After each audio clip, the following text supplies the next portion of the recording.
Good afternoon and welcome to Ghana Midday News, coming to you live from the NAP House, Atomic Junction, Medina. I'm Khadija Tukubra Kayla, and coming up this afternoon, it's sad President Akufo-Addo is yet to speak on 8 lives lost during 2020 polls, says former President Mahama. Also, Ghana expects 1.15 billion in funding by late February as creditors near reaching a deal. And in sports, Mohamed Kudus to miss pre-tournament friendly against Namibia. Remember, we are streaming live on Facebook and YouTube at Buena TV. Latest of the stories comes up shortly.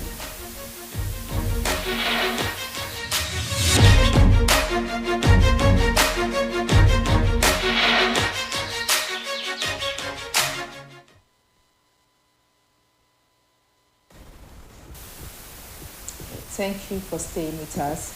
President Akufo-Addo has commissioned the second phase of the Accra Compost and Recycling Plant at Ajin Kotoku in the Greater Accra region to help receive excess municipal waste and process them into reusable products. The commissioning of the plant, according to the President, is an effort to partner the private sector to improve sanitation in the country.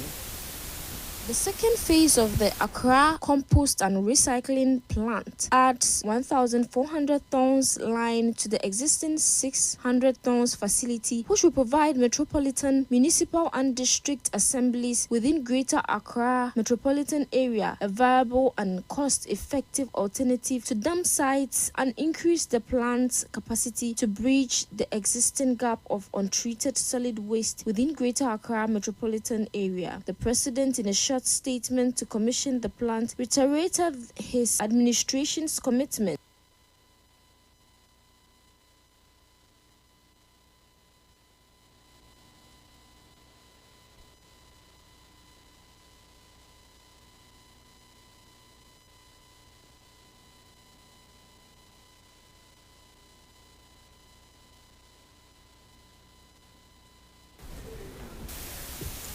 Meanwhile, Ghana expects to receive $1.15 billion in funding from the International Monetary Fund and the World Bank by the end of February 2023 as bilateral creditors near reaching an agreement on the terms of a debt restructuring.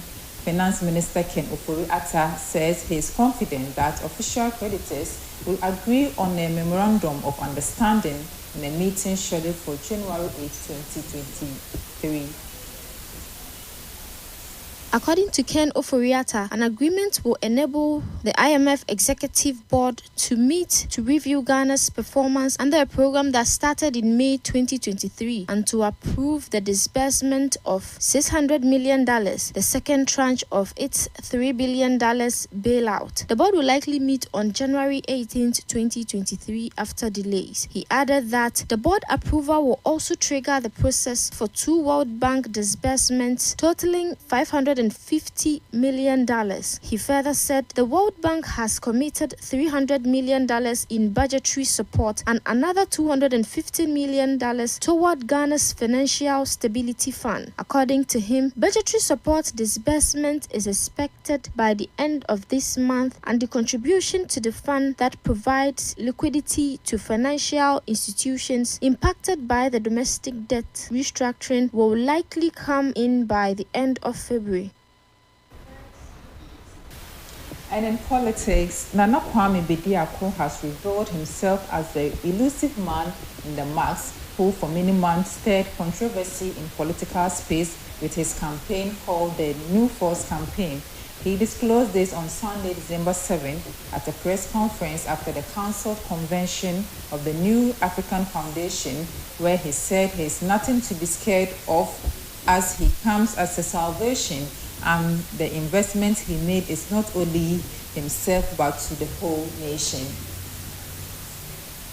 The businessman popularly known as Freedom Jacob Caesar said he is the new messiah to rebuild Ghana and the African continent. According to him, the nation needs to be educated to uplift its children. He did not tell whether he is into politics or he is an evangelist, conventionist, or a revolutionist. He added that if he revealed himself, Ghanaians should wait for him to share his policies and visions with them. Nana Kwame Bediako added that if he is the reason why the country or government is not happy because he is coming to educate not only Ghana but also Africa, then he has taken the moment to sacrifice himself to unveil himself. He said to reveal himself is a sacrifice he has, that he is the man behind the mask. Earlier in the day, plans were in place for the convention titled Igniting the Voices of Africa to take place at the Black Star Square in Accra. I know you're still looking for Freedom Jacob Caesar. Yes, I am Red Christian and I'm here. I'm not here to take your value. I'm here to add value to you. I discovered that the land that we belong to had so much wealth that until we turn it into our own, our economy will never be sustainable. And we cannot forever live in our countries with a box economy. I needed to create a middle income economy without being a part of the government. I am not interested in people's positions. I am not interested in presidential positions. I am interested in the regions and the humans. I am interested in the countries. I am interested in the continent, the resources here, the human resources here, the great opportunities to be able to prove a point to the world that this is what we can make out of ourselves as a black society. We have been doomed and disrespected, undervalued by everybody in the Western world. My pain is in my heart and I can't express it to you, so I let my actions speak for me. I want to thank you very much for this moment, and I want to thank its greatest leaders. Your voice will never leave us as Africans. And it's the beginning of a new Africa, a new nation, a new dawn, a new mindset. Everything is new. Among the distinguished speakers were Dr. Arikana from Zimbabwe, PLO Lumumba from Kenya, Julius Malema from South Africa, and Peter Obi from Nigeria. However, reports indicated that the event faced an unexpected disruption, with special security forces and the military intervening, ultimately leading to its cancellation. Organizers shared that national security informed them that the allocation date of Sunday, January 7th, 2024 had been designated for security drills at the Black Star Square.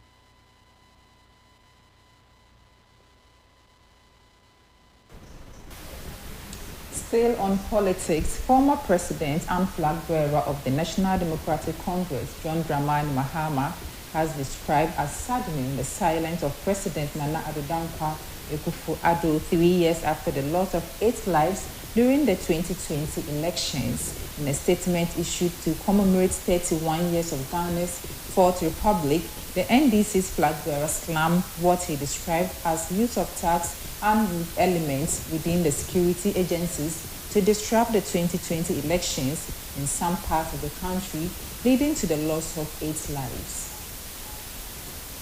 The NDC flag bearer said it is unconscionable that President Nana Addo Dankwa Akufo-Addo has not uttered even a word of sympathy to the bereaved families, while the perpetrators of the murders continue their daily lives as free men. He said the incident will forever be remembered as Ghana's day of infamy and will continue to be an indelible blemish on our democratic credentials established over the last 32 years of constitutional rule, while calling on Ghanaians to exercise eternal vigilance as we prepare for the December elections. Mahama also cautioned that the loss of even one Ghanaian life will not be countenanced. He reminded the government that it has an obligation to guarantee peaceful election this year, and the loss of even one Ghanaian life will not be countenanced.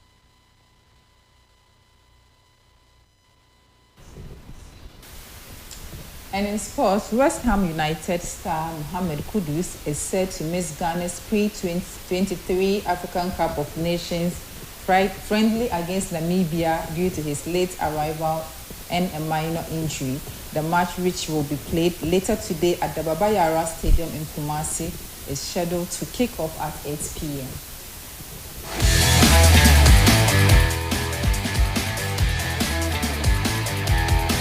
Despite his absence from the Namibia match, Kudus is expected to join the Black Stars camp shortly. The West Ham forward, who is nursing a minor injury, will continue his recovery in Accra, benefiting from the expertise of the medical team of the Black Stars. Kudus is eager to rejoin his teammates following his absence from the 2021 African Cup of Nations. Despite the minor setback, he is expected to be fully fit before Ghana's first game against Cape Verde in the upcoming AFCON.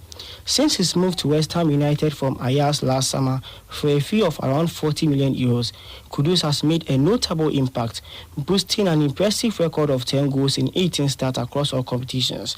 Football fans in Ghana have high hopes Kudus will replicate his fine form at the club level in the AFCON as Ghana attempts to lift a first AFCON trophy in 40 years.